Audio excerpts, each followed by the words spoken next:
So first off, thank you for having me here this evening. Again, I really do appreciate GEAPS Mid-Atlantic for inviting me here. It's a pleasure to share some of this information because I don't always get a room full of people that really want to listen to the things I say, because it doesn't interest a lot of people because it's mobile railcar movers, right? But I definitely have some worthwhile information here that I want to share with you tonight, and I'm willing to bet I'm going to tell you a story that you may not know anything about. Mobile railcar movers are very essential to safe operation at each of our processes. We've all seen the different ways of spotting railcars, whether it be the old-fashioned way of just gliding them down the hill on gravity, a bar, cable systems, progressors, loaders. I just saw yesterday an F-350 moving a railcar. So, I mean, guys are doing this, any way that you can because you have to. It's part of your process. But, of course, there's the mobile railcar movers. I represent Trackmobile. What's going on here is I think I have gone, no, I haven't.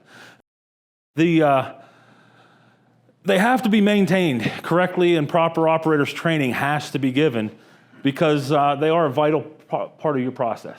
If these things go down, we're going to have problems. If your operators don't know what they're doing, it's also going to be a problem. This evening, we're going to talk a little bit about maintenance and training and what it means to your operation. So the proper maintenance is essential for ensuring the safety and reliability of the equipment, no matter the brand or age. If you don't take care of it, it's not going to take care of you. So the mechanical systems on these, of course, are very complex, but there's a certain amount of life built into these systems, and without maintenance, they're not going to last very long. So what we're going to do, the next couple of minutes, we're going to talk about that, but I wanted to at least introduce myself to you so you knew where I was coming from. I was born in North Jersey back in the 1970s. My family ran out of work there, so we moved to southwestern Pennsylvania. I graduated in southwestern Pennsylvania and went to Lima, Ohio, into a very similar situation as you guys are in down here in the grain industry. But I went to school there. I completed a 2-year program in 13 months. I couldn't stand to be away from my future wife, believe it or not. And we're still together today, almost 25 years later. But once I got through there, I went right back to where I had came from because I had started with a work release program and was working at an equipment company. From there, at the age of 19, I rebuilt my first Trackmobile. I've got about 33 of them personally under my own belt that I've done. But shortly thereafter, I went out onto the field and became a field tech.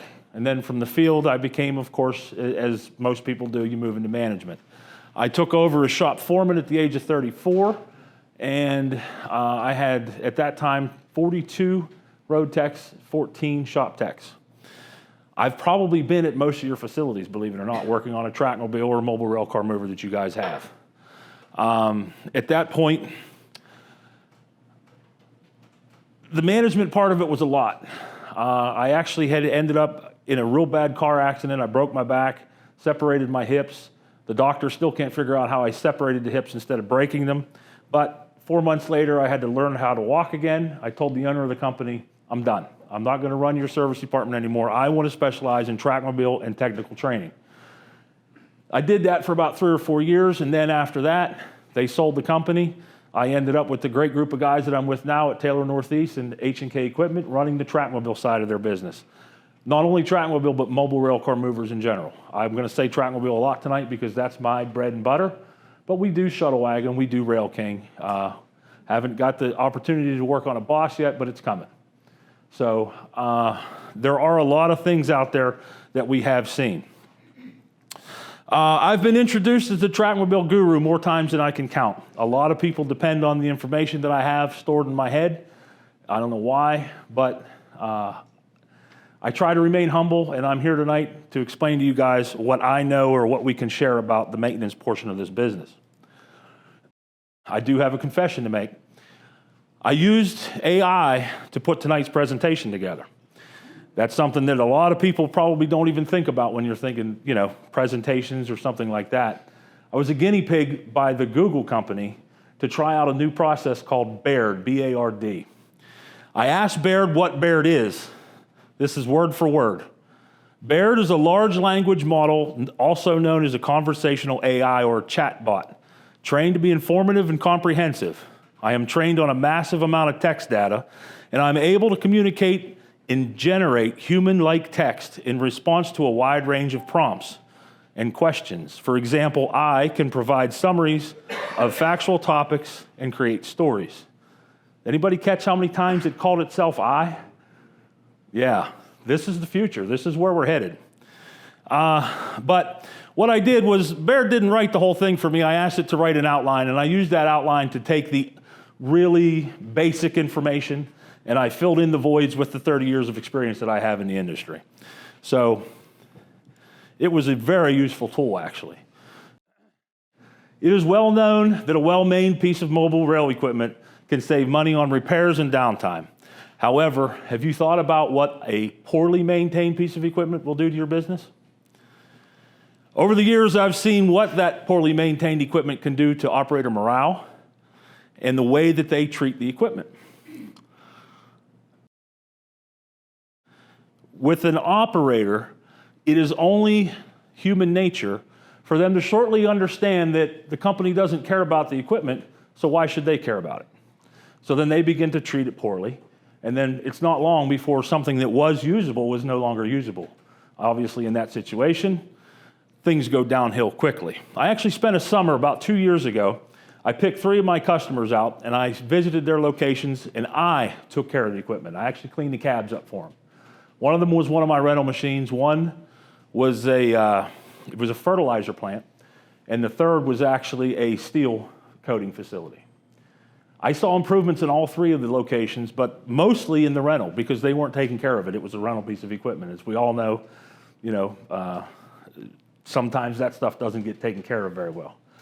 But I can't prove it with numbers, but I can definitely tell you that that piece of equipment was treated much better because it was kept clean, just simply because it was kept clean. So it has a lot to do with the morale and what that operator sees, from the customer or from your perspective, how you guys take care of your equipment. That operator is really going to change how they operate that piece of equipment. So in the equipment world, when we talk about maintenance, we think about oil changes, we think about greasing the machines, we think about inspections.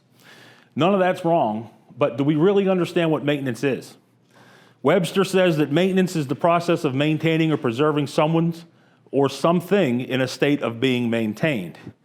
In our case, of course, we're talking about mobile railcar movers. To understand the process, you need to know what the word maintain means. It means to cause or enable a condition to continue. Obviously, we want the uptime of our equipment to continue. We do not want downtime because downtime costs money. Well, maintenance costs money as well. So there's a trade-off there. One directly relates to the other. However, the well-placed maintenance will, of course, limit the downtime and limit the repairs that we have to do to that equipment. So what is well-placed maintenance? What defines that? In my situation over the years, I've come to a realization that it's really an equation that plays out at each individual location. Especially in your world where you guys are using these seasonally, so much that, there's a portion of the year that you don't use the equipment pretty much at all, and then there's a portion of the year that you're using it 8 hours a day. So are we going to service that piece of equipment 4 times a year? Most likely not. Or if somebody is, they're really hurting your bottom line. They're taking money away from you. So what we got to do is we got to look at what you're doing with the equipment, the environment that it's in. Those are 2 great factors in the equation of what it's going to take to make the right, well-placed maintenance program for you. And that's what we do. In most cases, we need to look at both the hourly requirements and the time-based requirements to understand where your application fits into the fold. If you're working your equipment less than the manufacturer's hourly requirements, we should then take a look at the time-based model, and vice versa, working it more of the time-based model, and we should follow the hourly-based model. I'm a firm believer that the suggestions that the factory puts forth for the maintenance of this equipment is what the factory believes needs to be done, but it doesn't fit perfectly into all of our applications. So we have to step back and look at what we're doing with the equipment so that we can understand where it needs to be, what we need to be doing to it. The next thing we need to look at is your service provider. Are you going to do this yourself, or are you going to pay somebody to come in with the expertise and the know-how to look at the equipment and to take care of it? There's a lot of things that play into that as well. As a good service provider, whether it's Taylor Northeast, my guys coming out and taking care of your equipment, or if you're doing it yourself, those guys need to know what they're looking at. Obviously, there's a lot of things on a mobile railcar mover that aren't on most everything, specifically train air. We'll talk about that in a minute. Trying to figure out who and what is a fine line. I always suggest that you err towards the side of caution. My guys are trained, they've looked at the equipment, they know what they're looking at, versus where some of the guys, especially whenever you have guys that are operating or your maintenance men on site, they're not specialists in it. They may miss something that's going to cost you money down the road.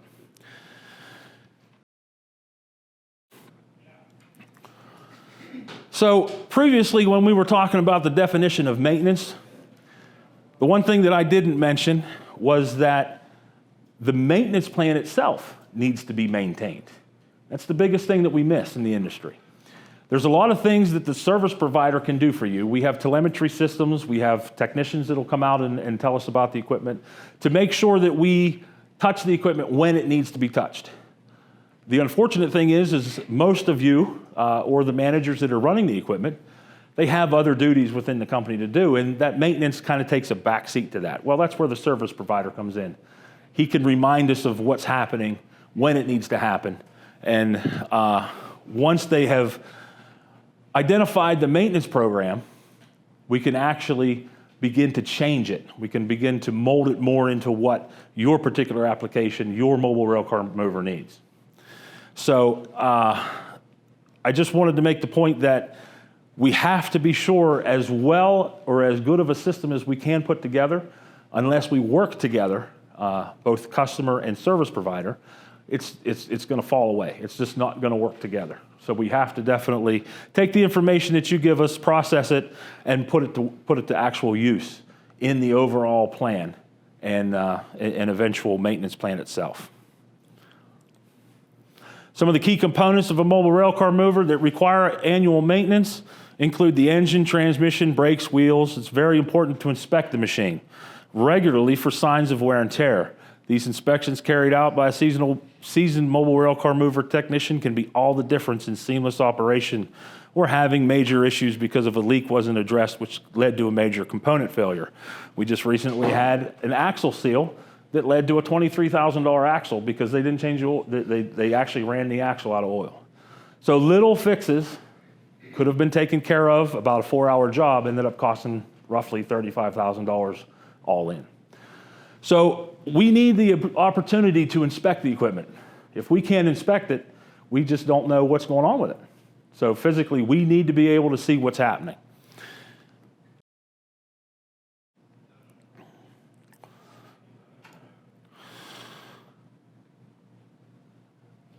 Give me a minute. I'm going to derail our conversation here, but I'm going to bring this all the way back around. This is something that I always talk about, and we're going to move into the train air portion of this now.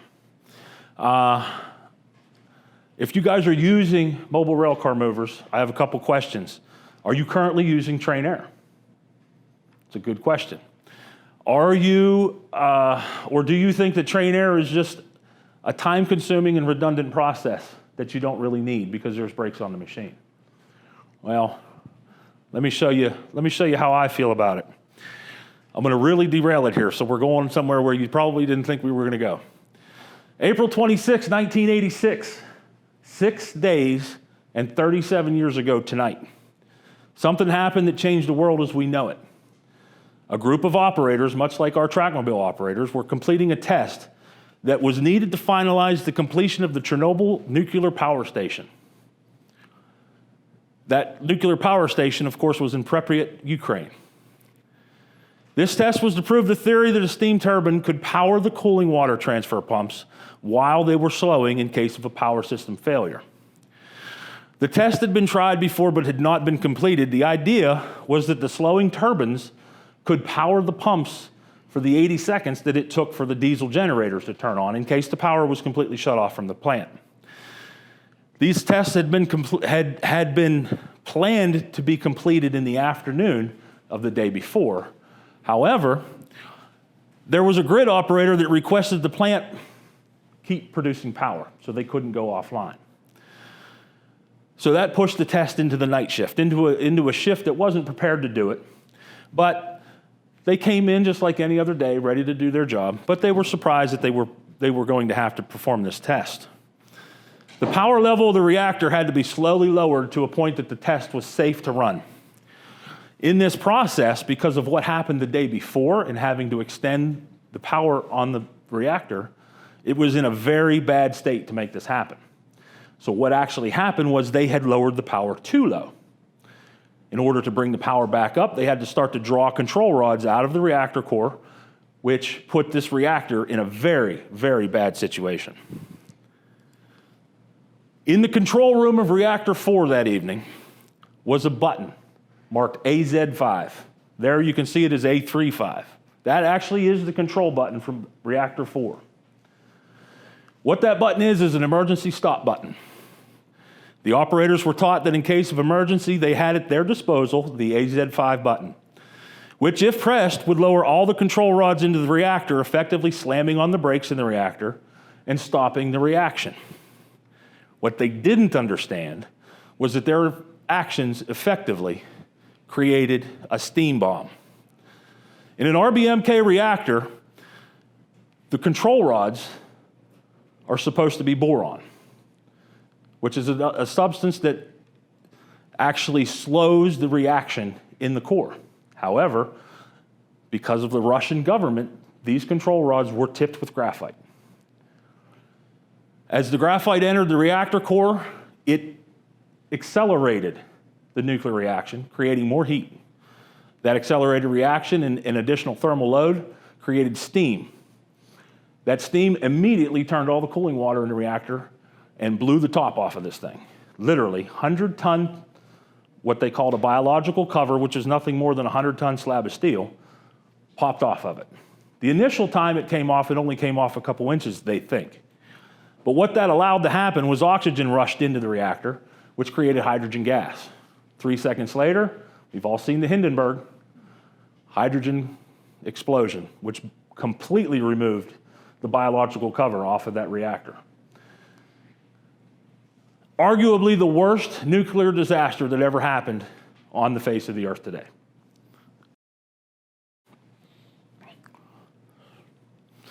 Let me catch up to where I am here. Many factors played into that disaster, some of which we haven't mentioned this evening. However, in my opinion, the one thing that allowed that reactor to get to the point that it was at was that the operators were trained that they had an out. They had the emergency stop button, the AZ3 button. And that button gave them the false security that no matter what they did, they could stop that reaction. Well, they weren't aware that the AZ5 button actually caused the problem. It's what pushed the reactor over the edge and caused the steam explosion. How does this play into a railcar mover, right? What are you talking about? In every cab of every modern mobile railcar mover, there's an emergency stop button. This is the Trackmobile. This is the Boss. This is Shuttle Wagon. This is Rail King. Nice red button on all of them, right? That emergency stop button doesn't control the ill-designed control rods in an RBMK reactor. What it does control is the train air emergency brake function. So when the operator pushes that button, what's supposed to happen is the air that's in the train air line is supposed to evacuate, which causes the triple valve on the rail car to signal and go into an emergency stop situation, which takes all the air from the auxiliary reservoir and the emergency reservoir and puts them into the brake reservoirs, causing the brakes to apply on that rail car. If the operator isn't taught how to properly use train air, pushing that button is not going to make that happen. So much like the Chernobyl accident, because the operators did things that they shouldn't have done, if the operator in a trackmobile doesn't do the things that he or she are supposed to do, it's not going to react how they expected it to react. So in much the same case, this red button that gives us all the false sense of security that I've got it, and if I get in trouble, I can push it and I'm going to stop, it doesn't work that way. There are many things that has to happen in order for that button to work. First of all, you got to use train air. You've got to hook it up. You've got to build the air in the rail car. If you don't do that, you've got no chance. If you hook it up and you don't allow ample time for the rail cars to charge, again, he's going to push that button and it's not going to work.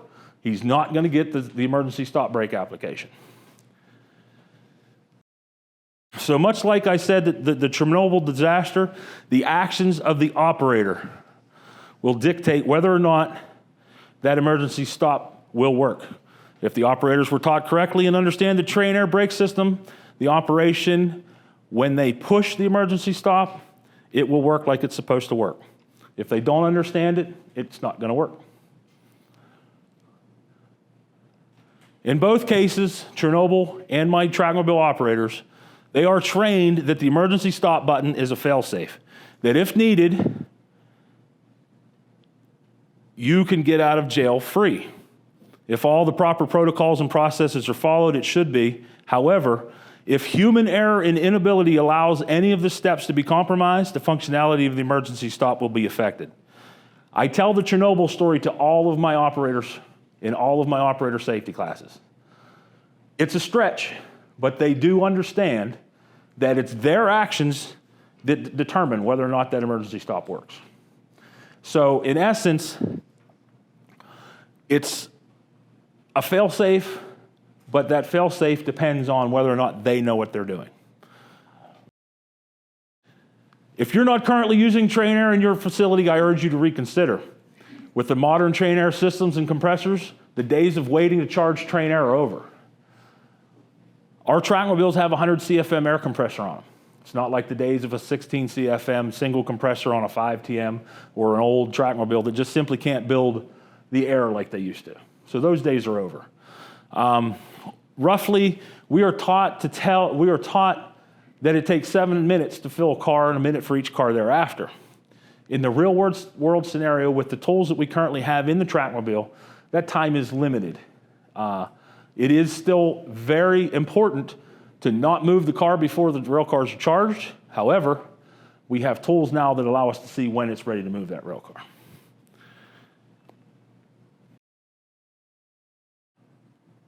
In essence, you guys need to have the peace of mind that you know that your operators, when pressed into action, will have the right tools at the ready to handle the situation. Those tools come from practicing using this stuff in a real world or in a controlled situation, in a training class, with me or Eric at the ready to show them what's happening and to explain how it works. Once they understand that, then they can take that into a real world situation to where they're going to stay out of trouble. They'll actually be able to push that button and the rail cars are going to stop. Train air is no joke. A loaded rail car weighs 280,000 pounds. The trackmobile, depending on the model that you have, could be anywhere from 30 to 85,000 pounds. Obviously, as we start to multiply the cars that we're connected to, you can see quickly how that amount of weight can get into the millions of pounds. We have to be able to stop that. Moving it is one thing, stopping it is another. Stopping it is as much as important as moving it. And that's what we overlook a lot of the times, is that, yes, we can move that weight, but can we get it stopped? In your situation where you guys are moving hopper to hopper, it may not seem that important, right? Whenever you move that car 15 foot to the next hopper so you can empty or fill the next hopper, it's very important to have it there as a backup. What if the trackmobile were to disconnect, if one of your couplers comes apart, boom, you're going to create an emergency stop and everything's going to stop. It's not going to roll further down the line. It's not going to go into town. It's not going to jump a switch. It's going to stop on your property and no one's going to get hurt. Mobile railcar mover maintenance and proper train air training are essential for the safe and efficient operation of these machines. I hope this evening that have given you a different perspective of these topics than you may have expected. And I'm willing to bet you didn't expect to hear about Chernobyl tonight. The one thing I like to tell everybody is that our world is defined by the cumulative experiences that we've endured through our own perspective. Take a moment out to allow yourself to see the world from a different perspective. That different perspective may possibly change the way you perceive your reality and allow you to be more compassionate towards your fellow humans. It's just another way of saying, look at the world through somebody else's eyes. Understand what your operators are seeing. Understand what everything is going on around you so that you can make the best decisions that's possible, not only for you, but for them. Let's face it, at the end of the day, we all want to go home. We don't want an accident. We don't want things to cause problems at our workplace. So it all boils down to how we take care of the equipment and how we train our operators to also take care of it and operate the equipment. I do appreciate everybody's time here this evening. I hope I didn't confuse you too much. It's a lot of information to really take in. Eric has sat through many of my classes at this point. He's heard the Chernobyl story before. Do you use it? No, it's too far for you, huh? Too much of a reach. But what it all boils down to is I just wanted to share with you guys that the things that our operators are doing in the cab of that trackmobile are very important to the safe, reliable operation of the trackmobile. It doesn't always come down to who's maintaining it, right? Because that guy's only there for a certain period of time. The people that I'm concerned with are your operators. We have good operators, we have great operators, and then we have not so good operators. It's always the case. If we can make that not so good operator just a little better operator through training and through making them aware of what they're capable of doing, that the life of that railcar mover, whether it be a trackmobile, a Rail King, a Boss, shuttle wagon, preferably a trackmobile, it's going to last a little longer and you're going to be a little safer. So I do have a question. Assuming you've got relatively flat surface and the operator is using the air correctly, what determines how many fully loaded rail cars you can push or pull? So in that regard, the trackmobile, there's two ways of thinking about this. Trackmobile uses steel to steel, and there are other companies that use rubber to steel. So that greatly affects what we can do with the piece of equipment. The biggest factor to what limits our capacity is grade, of course, the weight of the load that we're carrying, and the curvature in your trail or in your track. So we take all three of those equations: the weight, the grade, the curve, and obviously the more severe the grade, more severe the curve, the less capacity a piece of equipment has.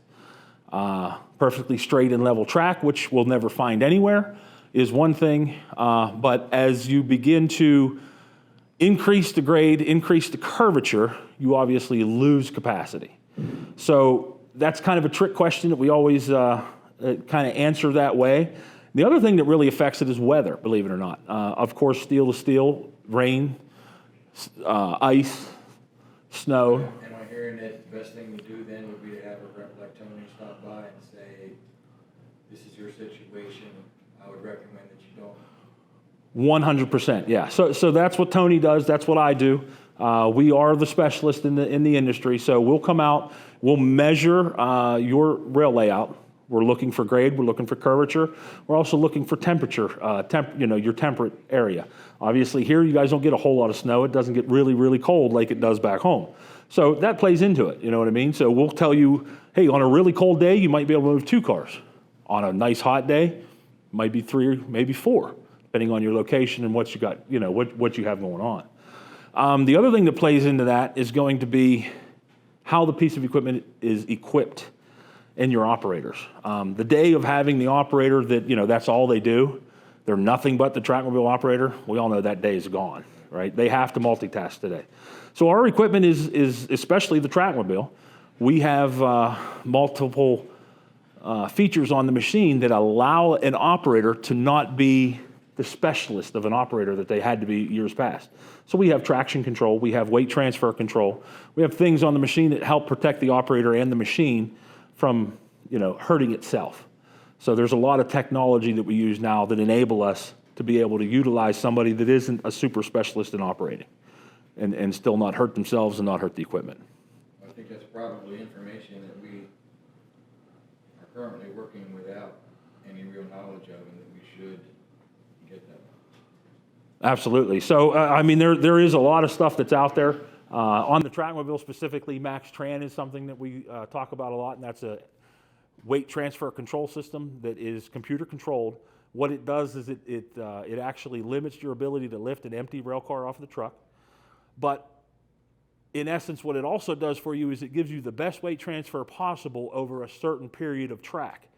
So as you move over a section of track, weight transfer will continually adjust to maintain a window of pressure and maintain your tractive effort through that section of track.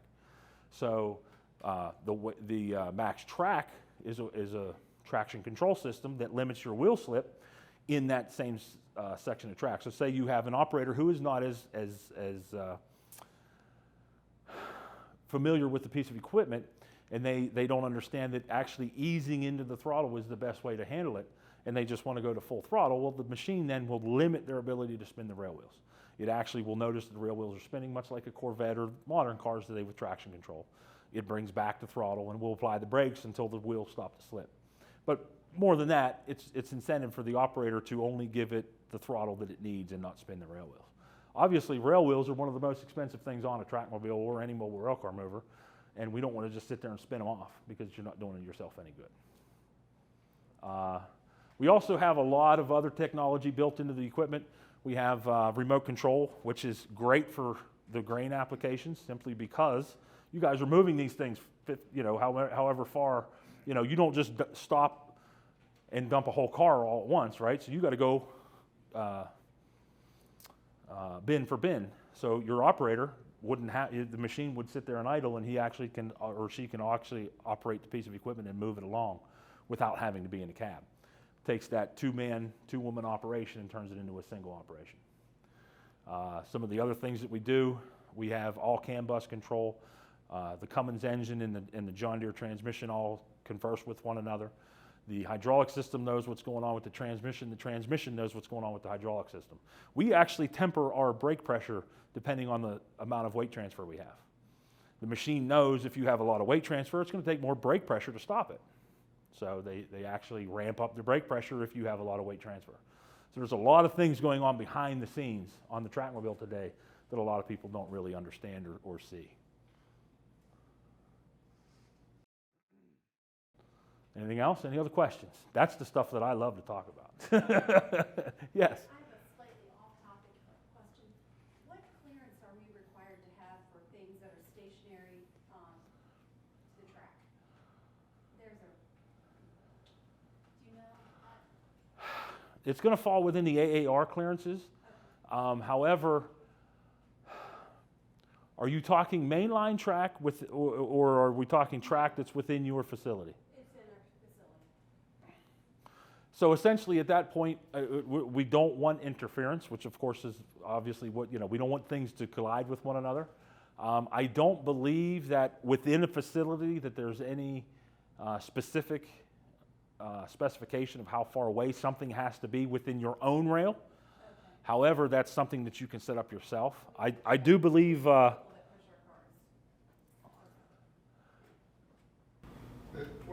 the factor is, the main line when they bring cars in, we have a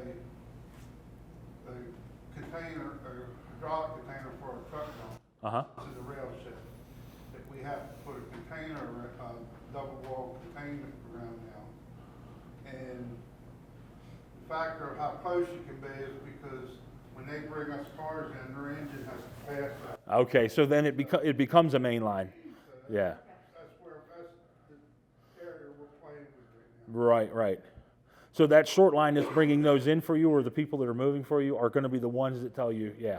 On the Trackmobile, have literally, we just had a demo the other day to where I had to turn the machine around because the clearances were so close that it wouldn't fit through one way, it would actually hit the cab.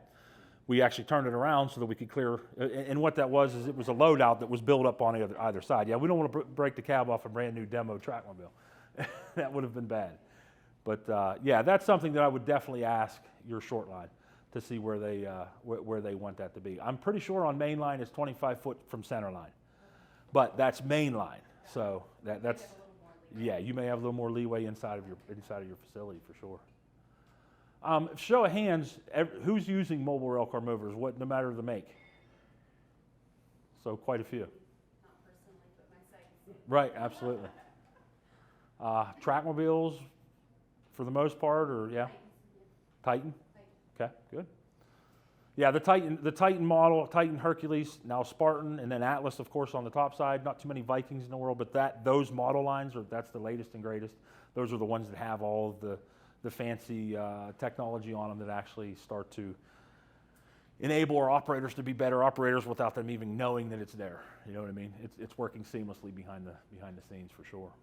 So, and they're personally, because I've come up through the ranks and I've worked on them all, Trackmobile is by far the easiest to work on. And that may be in my own head because I know how to fix them at this point, but the ease of maintenance to get to the things, they really have thought the machines through the whole process. So you can get to things, it's much easier to service it, and the technicians are a happier bunch because of it. So, all right, anything else? Beautiful. Well, again, thank you very much for inviting me up. It's been my pleasure. Cameron, thank you guys. If you do need anything, you guys know Tony. Tony and I work together. I talk to Tony almost every day.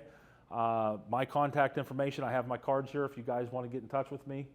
That's the one thing coming up through being technical trainer, I'm not afraid to share information. If it's going to help you, it's going to help me. I'm not afraid to, get you guys out of trouble or whatever. I have troubleshot over the phone more times than I can count.